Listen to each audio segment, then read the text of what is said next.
Oikein ihanaa huomenta täältä Marketin Finlandilta. Minä olen Karjalaisen Reetta ja meillä on alkamassa tässä nyt syksyn ensimmäinen webinaari. Tosi mukava päästä avaamaan syksyä teidän kanssa. Ja tämähän on nyt englanninkielinen webinaari, eli minä vaihdan tässä englantiin ihan kohta. Kyse on LinkedIn markkinointiwebinaarista ja meillä on tosi mahtava tilaisuus, kun me ollaan saatu suoraan linkkarilta asiantuntija Göran Sälvin meille kouluttamaan ja hän toimii Head of Nordicsina LinkedInillä. So you're very welcome, Göran. I tell the audience that they can ask questions by writing them down to the questions panel. So if you have any questions, please don't hesitate to write them down and I'll ask them from Göran at a good point. But without any further delays, the floor is yours, Göran. You're welcome. Thank you so much, and thanks everyone for joining. It's a great pleasure to be here. I hope your summers has been good and that you feel excited about coming back to work. Now, I cannot see you, so I said, please raise hands, pose questions, and do interrupt me. I have quite a lot of material because there's quite a lot of things I wanted to cover today, and I have a mix of theory and some practical things towards the end. So I hope it's gonna be okay for everyone. But also, if you have questions which is not covered in the material, feel free to ask, right? Because I'm guessing what is relevant for you, but I might not have guessed right in all occasions. So with that, let's get started. So if we take a step back and talk about LinkedIn first, what are we doing? Where are we? What's happening? I mean, in essence, what we're trying to do every day is, of course, sort of connect the world's largest professional audience. And what does that mean? Well, in practice, it means we try to help people get the right job. We try to help people to build meaningful relationships with others. We try to help people stay well informed or educate themselves. That's what we're trying to do. We're trying to help people advance their careers in different ways. And we do that through the power of data. And we will come back to that many times in this presentation, right? Is that what we believe is unique for us is the data, of course. It is sort of the insight to what each and every one of us, I hope everyone on the call has a LinkedIn profile, is sharing, and that enables us to both provide a really good users or member service, and of course also help people who want to reach our members in a good way. So that data is key, and that we'll be coming back to that. And where are we at LinkedIn right now? Right now at LinkedIn we have a little bit over 1 billion members. We passed that milestone in the fall, and as you can see, it's spread across the world, with the fastest growing locations being, not surprising, like India, for instance, is a big focus for us. Also Brazil is a big focus for us, where we grow a lot. In the Nordics, we are roughly around 11 or a little bit over 11 million members today. And if we take a look at who the members are on our platform, sometimes we take this picture because we need to demystify things a bit, and there's sometimes a perception out there that it's only old people on LinkedIn. Well, you can, depending on how we define old, right, at least but 2/3 are younger than 45 years, and then old or young, that's kind of definition is up to you, but a big part of our audience is not that old, and they also are our future leaders. So if you want to build long-term relationships and build for the future, it's also a good place to communicate and reach people. So taking one closer look for Finland, right? I think in Finland right now we have more than 1 million members, and we communicate this, and we had this for a while. We have a policy, we only communicate sort of full millions. So which means that I'm actually not sure if it's 1.1 or 1.9 millions, but it needs to pass 2 before we get there. And of those members we have in Finland, More than half, i.e. 63%, is outside of Helsinki, and the biggest sort of industry that people work in is professional services, which accounts for almost a quarter of the members in Finland today. So that was sort of a few things about our members. I also always put in this slide, which is, I think, whenever you interact with us, this is, I think it's the only internal slide I'm gonna show you today. We have three sort of business lines, right? We have one which we call Talent Solutions, which is on the very left on this slide. It's around people and processes, where we have our LinkedIn Recruiter and LinkedIn Learning offerings. We're working with sales organizations, which is to the bottom right, with our product Sales Navigator. And then we have the Marketing Solutions, which is top right, which I represent. So I lead that unit for the Nordics. And in short, so I will mainly talk around that area because that's what I know about. And what we do, we help customers sort of build their brand, both to future customers, employees, and other stakeholders, as well as generate business through leads or other forms of conversion close activities. With that said, that was the intro to LinkedIn and our current status of members. So I'm gonna pause for 20 seconds and just allow for any questions, and I would have you to come in before I jump into next section.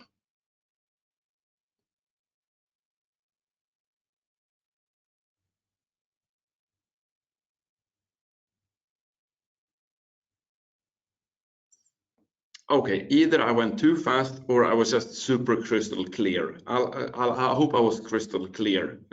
Let's move on. Sorry. Yeah. I think you were crystal clear, and we can continue. Okay, good. Happy to hear that.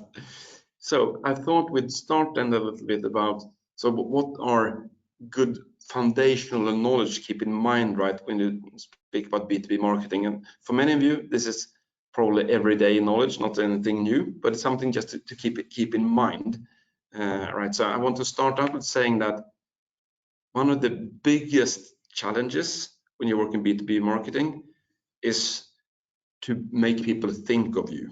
We call this mental availability, i.e. what you think about when you're about to buy something. One of the examples I often use is when you want to buy a soft drink and choosing between Coca-Cola or Pepsi. I mean, in most cases, I'm not sure how it is for you, but when I order a Coke, I expect to get Coca-Cola, because when I go and order a Coke in a restaurant, they will tell me, oh, I'm sorry, we don't have Coca-Cola, is Pepsi okay? So the mental availability of Coke is so strong that when you think of a soft drink like a Coke, Coca-Cola immediately comes to mind. And why is this so important also in B2B?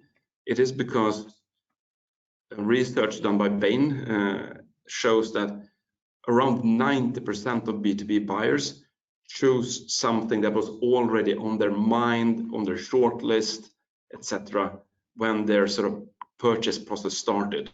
So if you're not on people's minds when the purchasing process starts, it's an uphill battle. And it's not only, the other thing which is of course important to remember is that we're not targeting or buying the minds of individuals, because it's rarely one person, right, that makes a decision in B2B. Rather, we're trying to influence or buy buying groups, right? It's a group of people who needs to do a decision together. And that's very different from B2C, because when it's a group of people who needs to make a decision, well, the dynamics are very different in that group of people. Because all these people around that decision table, they have different motivations, they have different needs, all the way from sort of trying to drive their business forward, maybe a product, a solution that they're thinking about buying. People just want to make sure to cover their bases. They don't want to take any risks and all of that. So how do you actually make this group comfortable with buying from you is a key question that I think you should think about all the time, because the fact is that it is complicated, right? I'm not sure if this is a correct view of a B2B buying process or not, But this is an example of what it could look like, right, from when you actually start thinking about buying something as a company, and when you actually buy something. It's a lot of touch points, a lot of people involved, a lot of people moving, long sales cycles. I mean, the sales cycle is often 6 to 18 months. So people are changing as well in that. So it is a complex process that we need to think about, right? And also this complexity and this sort of composition of a group of people that needs to agree means that actually the main reason for not succeeding with selling something is actually that deals get stuck, i.e. there's no decision. You don't choose anything, you don't choose anyone. So the thing is that the person who wants to buy the product is probably confident, but the group as such is not confident that this is the right solution, it's the right decision, which means that more than half of B2B deals tend to end up not being stuck. So you don't even lose your competition. You actually, everybody loses because there's no decision being made. So creating this confidence around your brand, your product, what you're offering to this group of people is a fundamental thing to always keep in the back of your heads, and that's why I'm talking about that now in the beginning, because I want you to remember that throughout the presentation. Next thing which I wanted to also touch upon is that most B2B services or products are quite complex, or more complex at least than buying a soft drink, as the example I used before, or buying milk or what have you, which also means that, for instance, if you look at how often you buy computers to a company, they usually, or if you look at how often you change banks, how often you would get a new insurance company or what have you, right? You don't do that every day. You don't do it even every year, which means that at any given time, it's basically 95% of your potential customers are not in buying mode right then. Rather, around 5% is actually in a process of buying, and those are the ones you actually see, right? You interact with them, they ask questions, your sales organization meeting with them, and what have you. But the 95% are the ones where you want to be on that sort of top of mind or day one list that we talk about. So you're among those 90% that people think about that first day. That is kind of the main task actually for a marketeer, to make sure that this 95% converts into being on that list day one. So to summarize before we move on to the next part, it is about the group of people you need to convince. You want to be top of their list, or at least on their list, when they start thinking about buying a similar service or your service. And those things, if you get those two things right, the likelihood of succeeding is actually pretty good. So now I'm gonna pause again, because now I hammered a lot of concepts to you. There are no questions at this moment. Yes, okay. Let's move to the examples, shall we? I will. Now, as I said, let's get practical and a few sort of tips and tricks, right?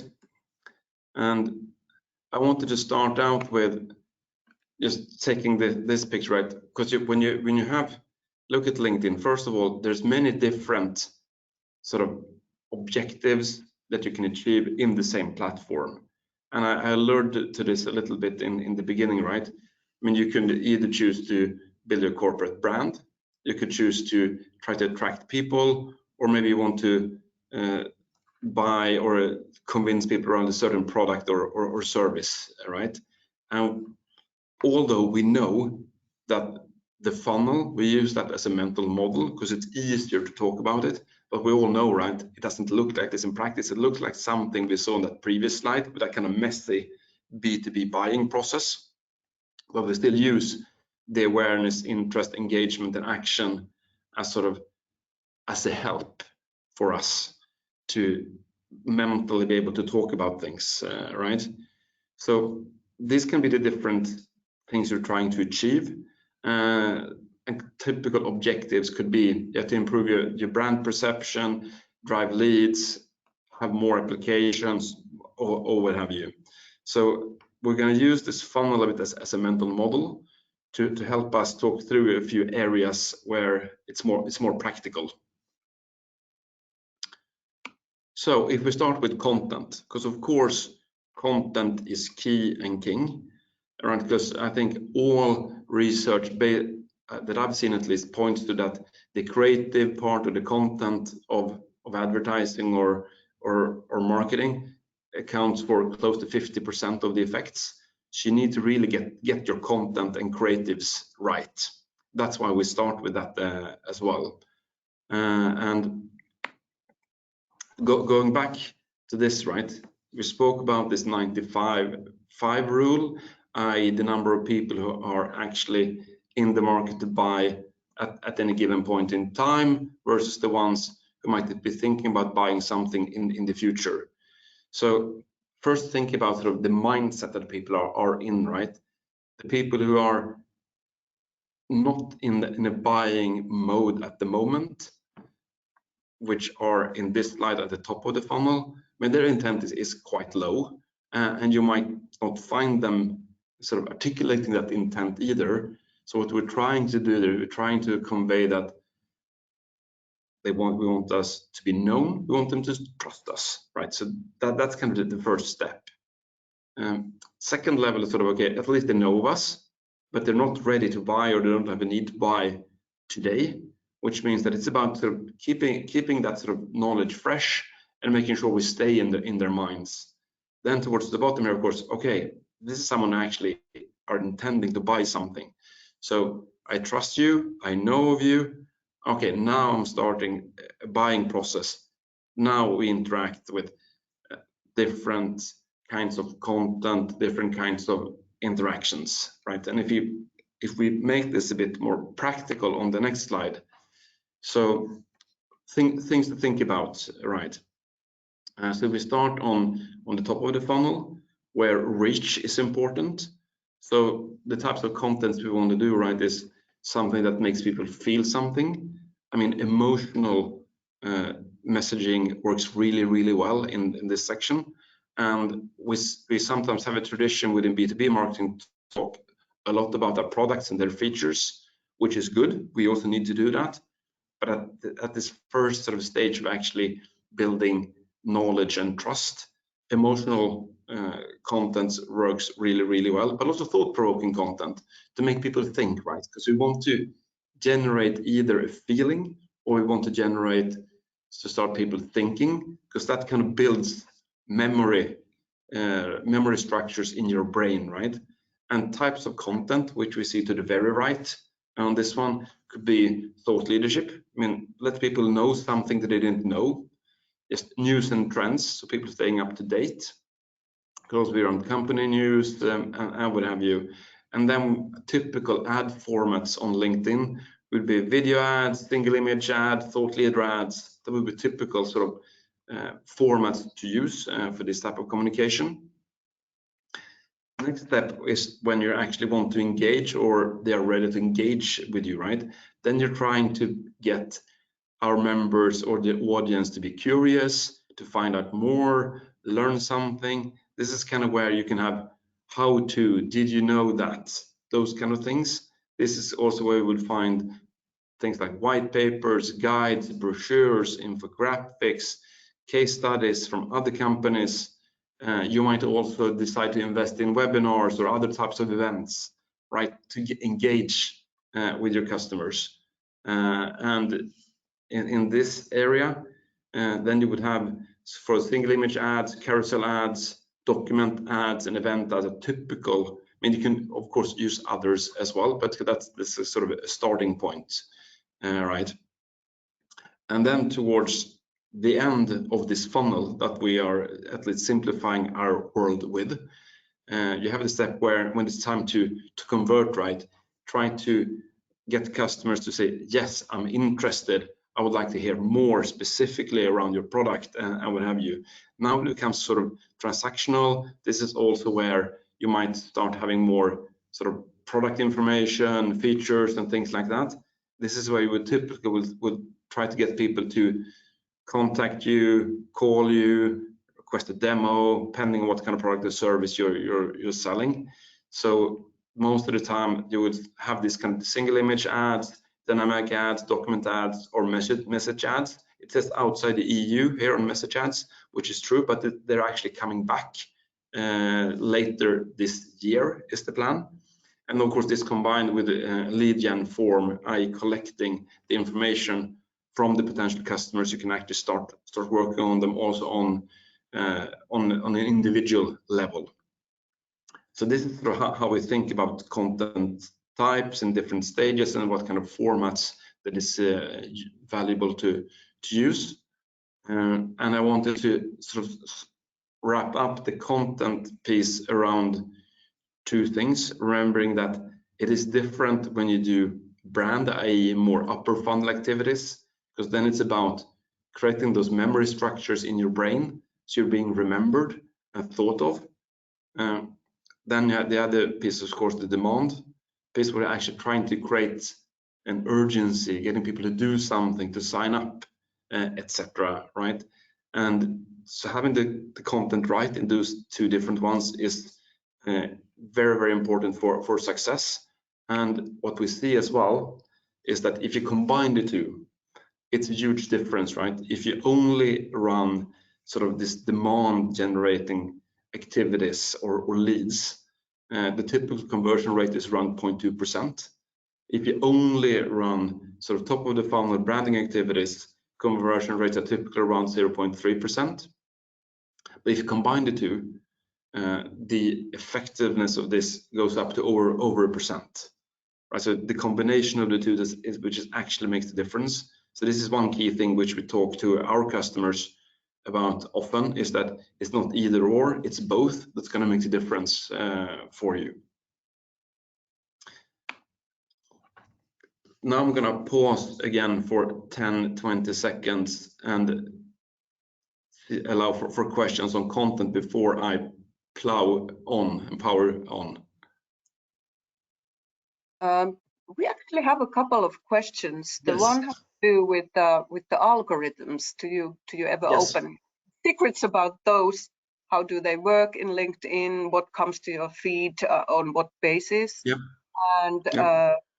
my colleague just said that it would be very interesting to see a couple of examples of good pages that Yep. have to do with branding, and so some examples about some companies if you have any. Yeah, okay, good, very good questions. I'll start with the algorithms, and then I can come back to the examples. I think first of all, we don't disclose exactly how the algorithms work, because we optimize that on a daily basis, which means it's always changing. But a few rules of thumb, right, is that basically if there's content that people engage with, that will be promoted more than other. So I think it's the content quality or the engagement, because if we see that our members are interested, they're looking at that, they're viewing the content, they're liking it, they're commenting it, well, that's an indication, right, that it was something that was valuable for them. So I think creating content that is kind of interesting, but also, of course, sort of engaging, those are sort of the main sort of guidance. And then we always do minor changes, right? And we're trying also to make sure on the algorithms balancing the organic and the paid content, right? So we have quite strict rules for how many ads we show, for instance, because we don't want LinkedIn to become an ads only platform. We want it to be that rich place where people can learn and share and see what others are doing as well. So that, I know that this is a bit of a fluffy answer, but think about what would you like to see, what would you like to engage with, and try to put yourselves in your target group's shoes. If you have that type of content, then the algorithm will pick that up and help you to be shown more often. And of course, we're trying to sometimes to display different kinds of content to you as well, to see if you're interested in something, to test it. The other thing which is worth mentioning is that if you want to make sure, if you're a business and you want to make sure to reach people organically, you should try to drive followers to your LinkedIn page, because that content you will always see if you're following, right? Any other content is not sort of sure that you will see. I hope that was a part of an answer to the first question. I think in terms of examples, I mean, unfortunately, many times we kind of we have sort of this global examples. I think we have usually the customer we think do things really well is Salesforce, for instance. We often look at Salesforce. I know not everybody has those kind of budgets, resources, and what have you, but they do things really well in most cases. I'm also thinking right now from the top of my head around from a good sort of Nordic example. I think that professional services, PwC, the accounting and consulting company, they do things quite well, especially in the thought leadership piece. I think that's worthwhile looking at. Think about some other customer in the Nordics which do things quite well. None springs to mind sort of spontaneously, but those would be like a couple of ones to look at from the beginning, because what they do, they put themselves in their target group's shoes and they're trying to figure out what are they interested in, what moments can we reach them, and how can we make things relevant for them. Okay, thank you. We'll check those out. In terms of algorithms, what I basically heard was that if there's a low interest in your page to begin with, it's very hard to get more impressions or to get it promoted somehow. Yeah, but what you also can do if you want to get that going, right, you can also sort of have a look at sort of what things are trending right now, what seems to be trending, and try to jump on to something right that is trending right now to at least get people attracted to you. And also one thing which also helps is getting your employees to engage, to share, and to spread the word if you want to do it organically, right? Because we tend to trust people more than we trust organizations or companies. So anything that is kind of being shared authentically by an employee or someone who's sort of close to you is also helping to attract that interest and drive that engagement, hopefully. Exactly. Thank you. Okay, that was content, and as I said, we started with that because without good content, there's no point in doing anything, to be honest. But then, of course, we want to make sure we reach the right people. So the audience is, of course, also key. So let's have a look. And as I mentioned before, right, we have all of these different facets that we see here that we can use to target people and to find the right people. And I think this is kind of what makes sort of LinkedIn unique versus most other alternatives. And now when you go into audiences, now it's a balancing act, right? To figure out the right sort of breadth and depth of your audience. And that's kind of what I'm going to try to talk you through in a couple of slides. So going into audience, right? And this is kind of our generic starting point for any customer, right? I think it goes to budgets and audience, right? So if you want to do paid activities, I mean, the recommendation is to use roughly 60% of your budget in sort of upper funnel activities and 40% in the lower funnel. And at the very top of the funnel, there you go quite broad, right? Because it's kind of tricky to know exactly who to pinpoint, but common targeting is sort of is an industry.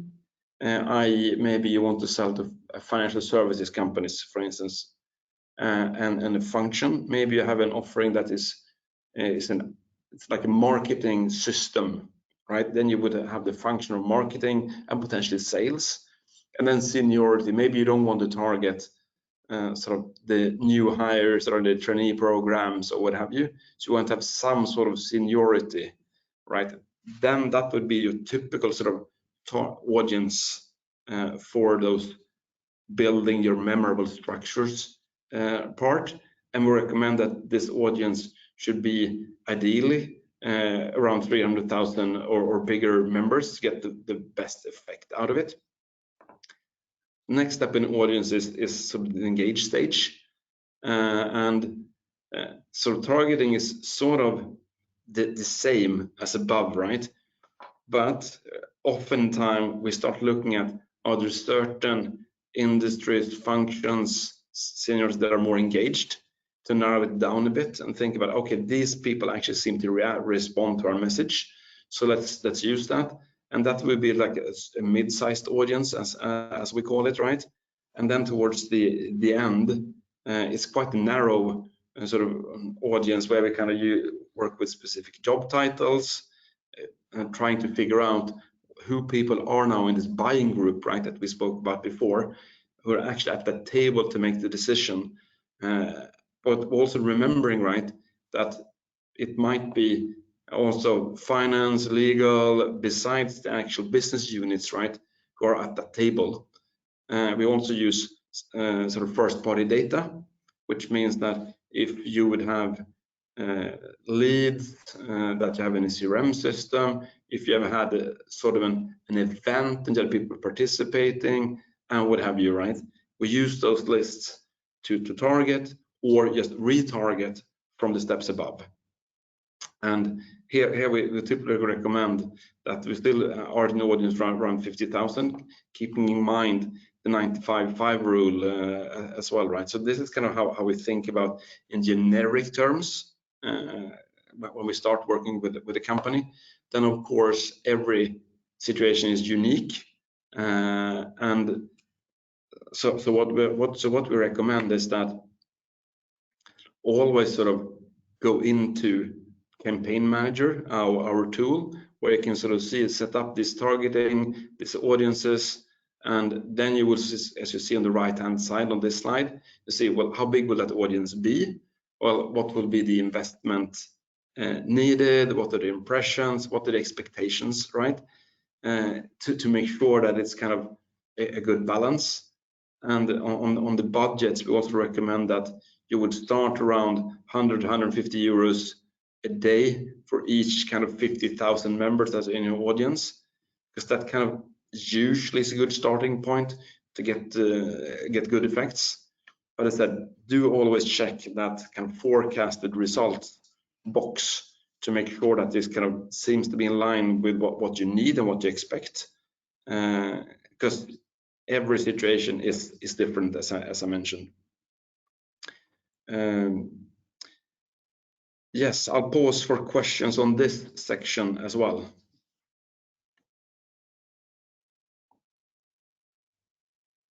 I don't think there's any questions now at the moment, okay. So we can continue. Okay, let's go. Then now I'm planning to talk a little bit about product or different solutions that can actually do the job for you. I mentioned a few of them, but I've also sort of combined a few of them to make it more holistic for you. So let's get to it. So the first piece I want to talk about is a solution which we talk about with both scaled and automated.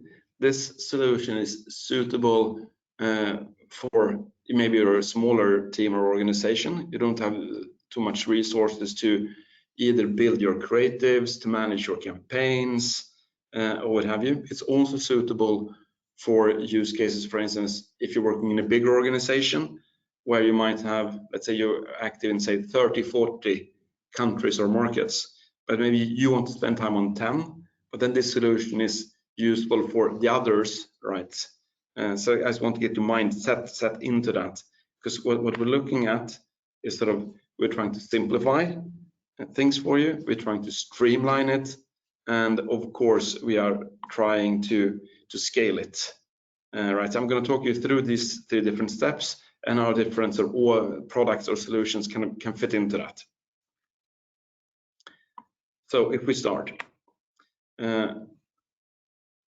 simplifying it, it all starts with measurement, right? Because you want to understand if what you're doing actually makes a difference. And we have something we call the insight tag. It's similar to the tag you would have on your site if you have Google Analytics, anything else as well. And we also recommend that installing this sort of snippet of code is kind of one of the first things you should do, because that actually gives you some insight to how your campaign's performing, what's happening on your site. You can also retarget, as we spoke about before, based on people who have engaged with your website. And you can also learn more about who's actually on your site. So that's kind of step number 1. And a part of that next step here is kind of, because when you install this insights tag, you also get access to something we call website actions, which means that you can sort of automatically find different points on your web page that you want to track. For instance, if someone clicks a button, if you visit the page, submit a form, or what have you, you will have that in our campaign manager tool. You will have those accessible, so they can start building funnels as well and audiences based on that. So getting this basic measurement tools in place is the first thing to make sure that you're not so running blind, right? So you can actually see what's going on, what are the effects, because most of the time our customers have a web page or something that they drive traffic towards, and if you don't, well, you can use your LinkedIn page as well, right, to drive traffic, but they will see the engagement on that page instead. Next step is to set up a campaign, right? And here we have something we call Accelerate. And this was actually made available to everyone earlier this week, I think, or if it was last week. Of course, we're in the era of AI. So what this product or solution does for you is that with the help of AI, you basically enter a URL, and on the back of that URL, the product helps you find the right buying group that fits to those what is being described on that URL. It helps you build the creatives and also writes copy. So in essence, if you are sort of happy with that, it doesn't take more than 5-10 minutes to set something up for you, and you can to get up and running. And the last step is then sort of adding on what we call sort of predictive audiences, and what that means is that we would be sort of looking at sort of your current best fit customers that you would sort of share with us, and on the back of that we can help you find people who are lookalikes or are likely to show same behaviors as the ones you already liked. So that also helps you find new customers, new audiences as well, without having to do the lifting around figuring out all different job titles, seniorities, functions, what have you, that we have in our member base. If you want to make things easy and get started, this is a solution which we sort of talk about as simplifying and scaling. So get your measurement in place. You can get sort of campaigns up and running in a matter of minutes rather than hours, and you can use our sort of AI solutions to find new audiences and new customers that you might not have thought about before, or don't have time to actually do all the setup and targeting. This is one solution which I wanted to mention to you, and I'll pause here again for questions.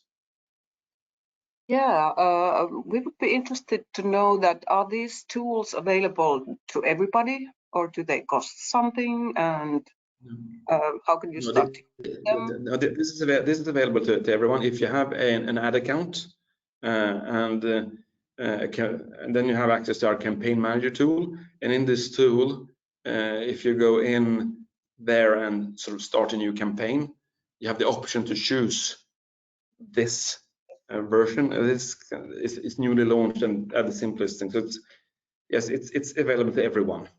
Nice. Okay, thank you. Next solution I wanted to mention today as well is around video. I don't think anyone has kind of missed that the top engaging format or medium today is video. It's movable pictures and often short formats as well. When we are becoming more and more impatient. I think I saw some research the other day that we have sort of moved from the average time to consume something was in minutes, now it's down to seconds. So attracting attention, attracting engagement with a video is very, very powerful and usually something we recommend to have part of our content in media plan. And then on LinkedIn, you can sort of you also get the added effect, right, with reaching the decision makers, creating that brand memory, and what have you. And on LinkedIn, then we sort of have our 3 sort of main solutions where you can sort of use video, right? Where the first one at the top is connected TV. I mean, people are more and more watching TV on or big screen watching, which is not traditional linear TV. I don't think that's any news to anyone, but rather watching it in connected to a streaming service, websites, or what have you. So at LinkedIn, we have now an offering around connected TV, which is based on that you can use sort of the same targeting, right, as you use on LinkedIn, but reach people in their connected TV environments. And we've seen a lot of good results and at good prices as well. As of today, this is available only for targeting in the US because it's not enough inventory available in the rest of the world. But as soon as we have enough inventory, we're going to launch that in the rest of the world as well. But to help with that as well, we have something we call our LinkedIn Audience Network, which is, I would say, very similar to traditional sort of display networks or what have you. The difference is that the network we have is sort of every site that's part of it is handpicked. I think we have around 2,000 publishers globally right now. So we handpick all those publishers. We can keep track of them, making sure that it's brand safe, it's a right environment, right audience, and what have you. And here we can also scale your video to those sites. And last, but of course not least, the first thing you might think about is that, well, just on the feed on LinkedIn, right? If you use video in that feed, in those ads, we see much better results than only with static images or text or what have you.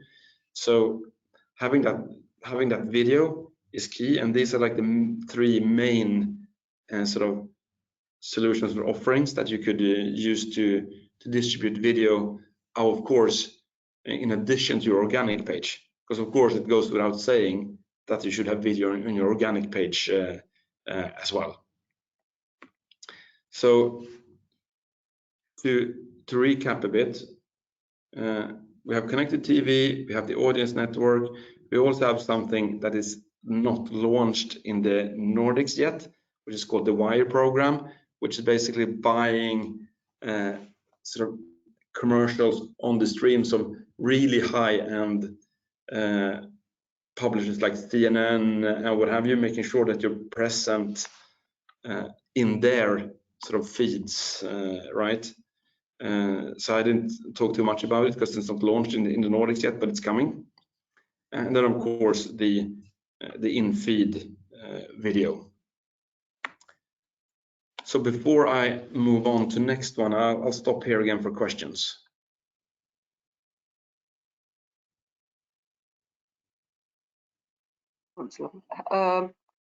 Well, I don't think there's any questions at this point, okay. So we can continue. Let's move on then.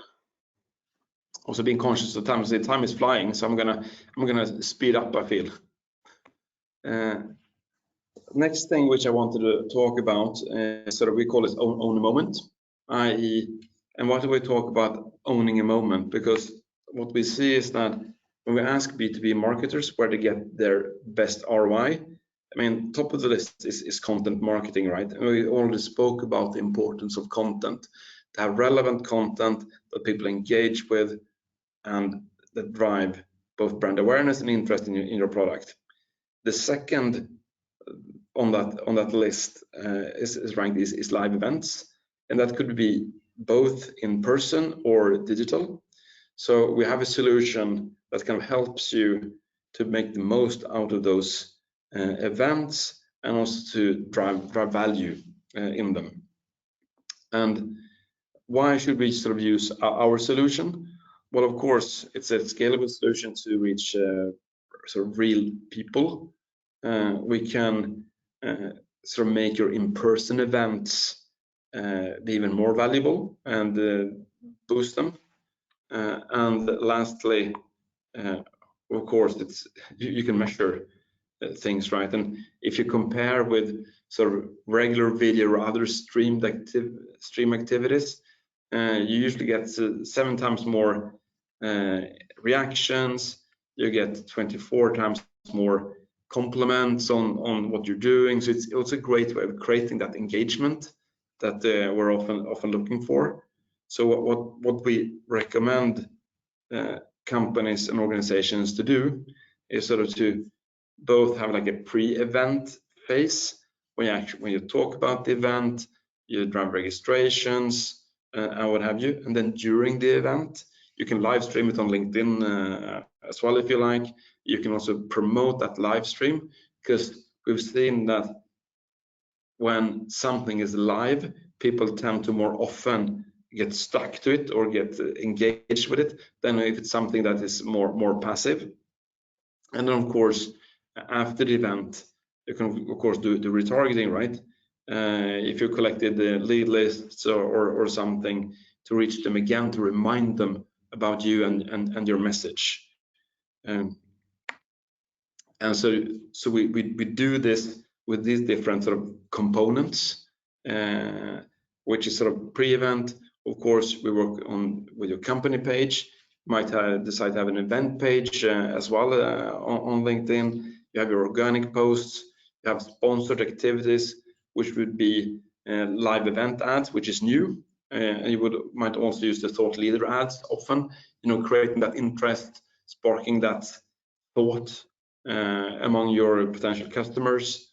And then during the event, of course, we also have engagement in organic sort of situations with live streaming, or also actually promoting that live stream as it is ongoing, all right? And after the event, of course, how do we then keep the conversation going? Going back again to your organic piece, but also sponsored or paid activities, right, to connect back to the previous engagements. And before I move on to the next part of this, are there any questions here? No questions. We were just discussing here that these are not so well known to us, to people at least, that no one of us has ever used them. Yeah, well, at least I've achieved one thing today then. You learned something new. That's good. Exactly. Then the other thing which I wanted to wrap up, which kind of connects to this, is related to thought leadership, because a lot of our customers, right, they're trying to engage with the C-suite or C-levels, but it's very seldom, right, that it's actually the C-levels who kind of actually submit the lead or upfront a purchasing process, but they're part of the decision, right? Once again, trying to figure out in that buying group, how do we influence them? And what we've seen is that for C-levels, if you look at sort of research, I mean, more than half of the C-levels spend more than an hour a week with some sort of thought leadership content, i.e. trying to learn something, trying to figure something out, trying to get inspired by someone, and what have you. And we also see in research or surveys being done that sort of over half is also saying that C-level and executives thought leadership has actually influenced the purchase decision, which also means that having your C-levels in your organization doing thought leadership is what others C-levels are listening to as well. And as you see here, 65% said also that thought leadership actually changed the perception of a company, right? So to help with this, of course, you need to have the content. We have something which I mentioned in passing a few times, which we call thought leader ads, which in essence is about you can promote someone else's posts. In this case, it's an example of our CEO, Ryan Roslansky, where sort of he posts on LinkedIn. Then as LinkedIn, we can sort of spread that post to more people than his followers and what have you.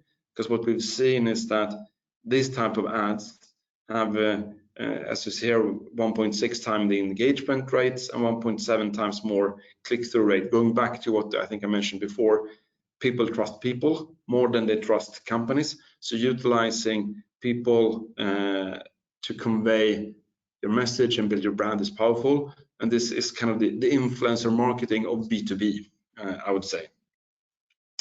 So with that said, we've actually reached the end of what I prepared today. I know I've hammered a lot of things at you.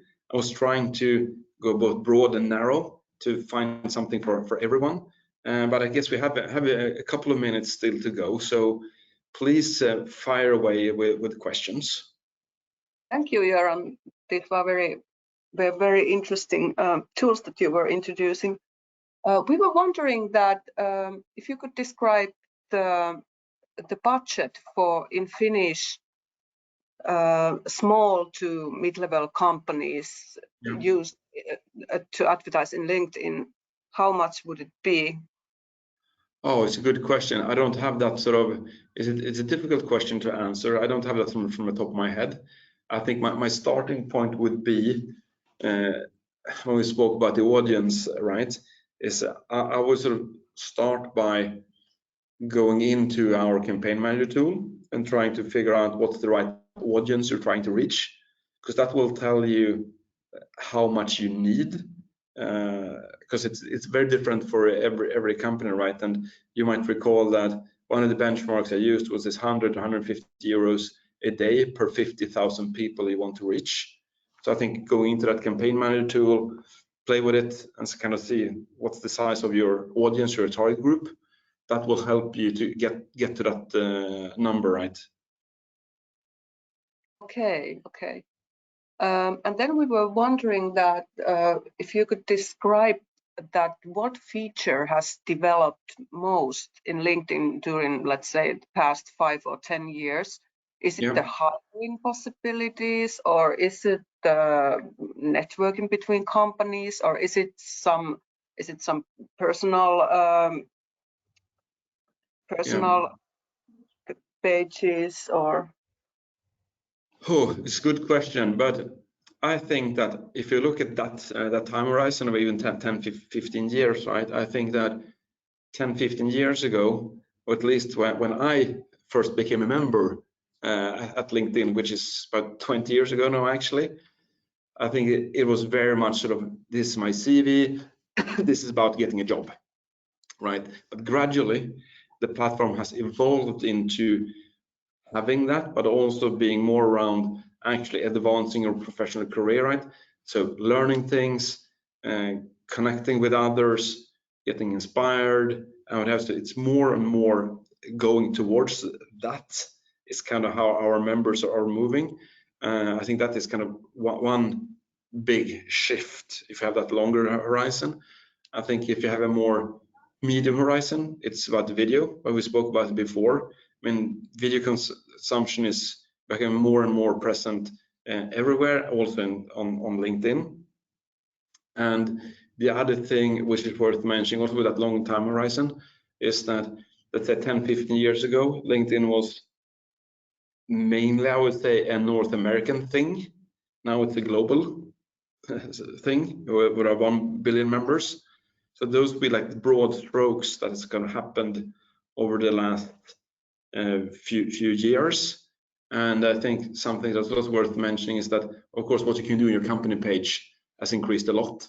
And actually, as a spoiler alert, we're about to launch, or just launched, also a premium company page where you actually can pay a small sum and get some more functionality on your company page as well, which is targeted mainly to small companies, small businesses, actually.